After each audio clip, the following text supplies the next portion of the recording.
एक अनमोल रिश्ता होता है, 7 फेरों का मजबूत बंधन होता है।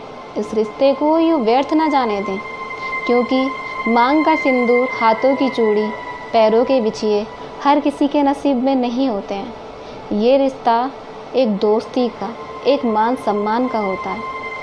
पति को पत्नी की और पत्नी को पति की कदर करनी चाहिए। इस रिश्ते का सम्मान रखना चाहिए। नमस्कार दोस्तों, द न्यूज़ अड्डा में आपका स्वागत है और मैं आपके साथ प्रियंका ठाकुर। जी हाँ दोस्तों, आज हमारा कार्यक्रम पति पत्नी के ऊपर है। जी हाँ दोस्तों, आज मैं पति पत्नी के विवाद की एक ऐसी दास्तां सुनाने वाली हूँ जो कि एक मासूम बच्चे की भी जान ले गई। जी हाँ दोस्तों, मथुरा शहर में रहने वाले नीरज गोयल और उनकी पत्नी रीमा और उनका छोटा बच्चा जो 11 साल का था, वो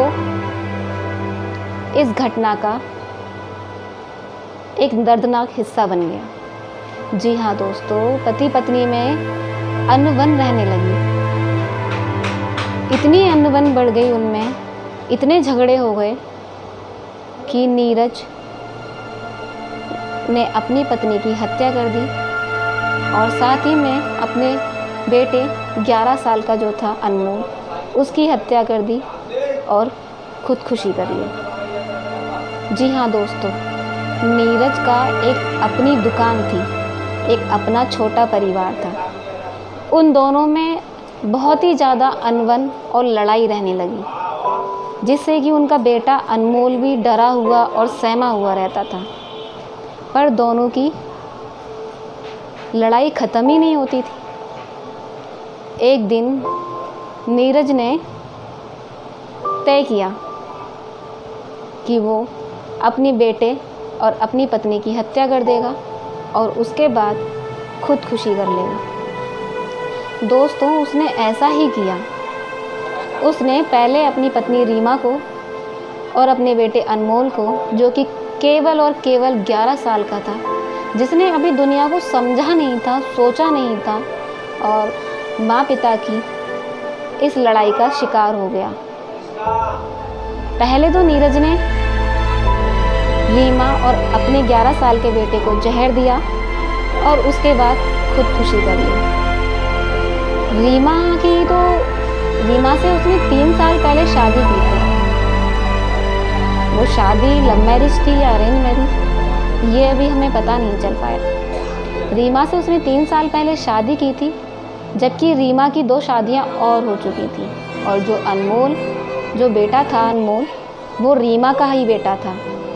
जी हाँ दोस्तों, बच्चा तो मासूम होता है, भगवान का रूप होता है।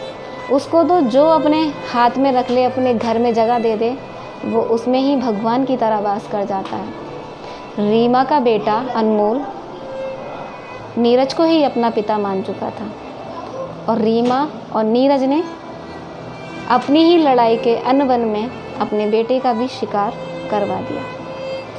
जी हाँ दोस्तों, रीमा के और नीरज के विवाद में अनमोल भी अपने आप को नहीं बचा पाया।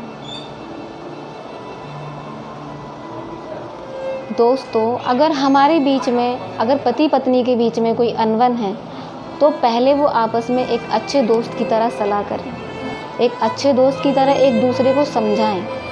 ना पति पत्नी पे शक करें और ना ही पति पत्नी पे शक करें। एक दूसरे को अच्छी दोस्त की तरह समझाएं, एक दूसरे का साथ दें और अपने बच्चों को उस लड़ाई से, उस डिप्रेशन से दूर रखें। अपने बच्चों को अच्छा जीवन दें, ना कि उन्हें अपनी अनबन की, व्यर्थ की लड़ाई में उन्हें संजोएं, उनका उज्जवल भविष्य बनाएं। दोस्तों, खुद को ही ख़त्म करना हमारी ज़िंदगी की एक अच्छी राह नहीं है। अपना जीवन अनमोल है, ये भगवान की देन है, इसको यूँ व्यर्थ ना करें। जैसा नीरज ने किया, अपनी पत्नी, अपने बेटे, जो कि केवल 11 साल का था, जिसने तो आज तक दुनिया ही नहीं देखी कि दुनिया कैसी है, जो एक मासूम बच्चा भगवान का रूप था, उसको ख़त्म करके खुदकुशी की, ये उसने ठीक नहीं किया। ये उसने हत्या भी की, जो कि सबसे बड़ा जुर्म है, और खुदकुशी भी की। भले ही उसने खुदकुशी करके अपने आप को सज़ा दे ली, लेकिन उसने एक बच्चे के साथ गलत किया।